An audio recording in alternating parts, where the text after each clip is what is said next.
کسی جنگل میں ایک بکری بہت بے فکری سے ادھر ادھر گھوم رہی تھی۔ ایک کوے کو بہت حیرت ہوئی اور وہ بکری سے پوچھنے لگا کہ تمہیں کسی سے خوف کیوں نہیں ہے؟ بکری نے کہا، بھائی، میری بے فکری کا سبب یہ ہے کہ کچھ عرصے پہلے ایک شیرنی اپنے 2 چھوٹے بچے چھوڑ کر مر گئی تھی۔ میں نے ان پہ ترس کھا کر اپنے دودھ پہ پال کر انہیں پروان چڑھایا۔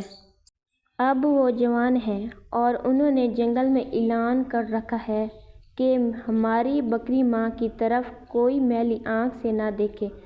سو اب کسی بڑے خونخوار جانور میں بھی یہ ہمت نہیں کہ مجھ پہ ہاتھ ڈالے۔ کسی چھوٹے موٹے جانور کا ذکر ہی نہیں کیا۔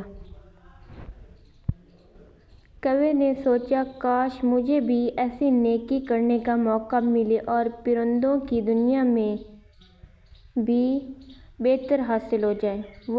وہ یہی سوچتے ہوئے اڑتا جا رہا تھا کہ اس نے نیچے دریا میں ایک چوہے کو ڈبکیاں کھاتے ہوئے دیکھا۔ وہ فوراً نیچے اترا اور چوہے کو دریا سے نکال لایا اور ایک بڑے پتھر پہ لٹکا کر اپنے پروں سے ہوا دینے لگا کہ وہ خشک ہو جائے۔ جو انہیں چوہے کے حال بجائے ہو، اس نے کوے کے پر کترنے شروع کر دیے۔ کوا بیچارہ نیکی کی دھن میں مگن تھا اور چوہا اپنی کارگزاری میں مصروف۔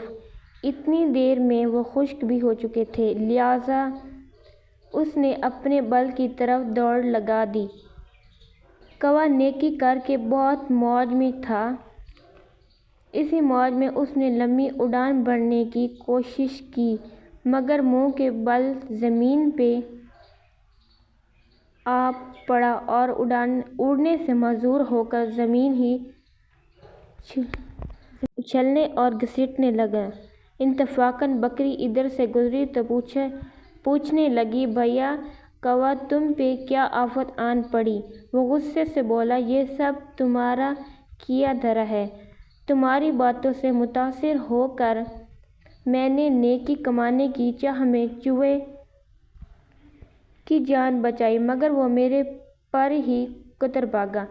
بکری ہنس پڑی اور کہنے لگی، بے وقوف، اگر نیکی ہی کرنی تھی تو کسی شیر کے بچے کے ساتھ کرتے۔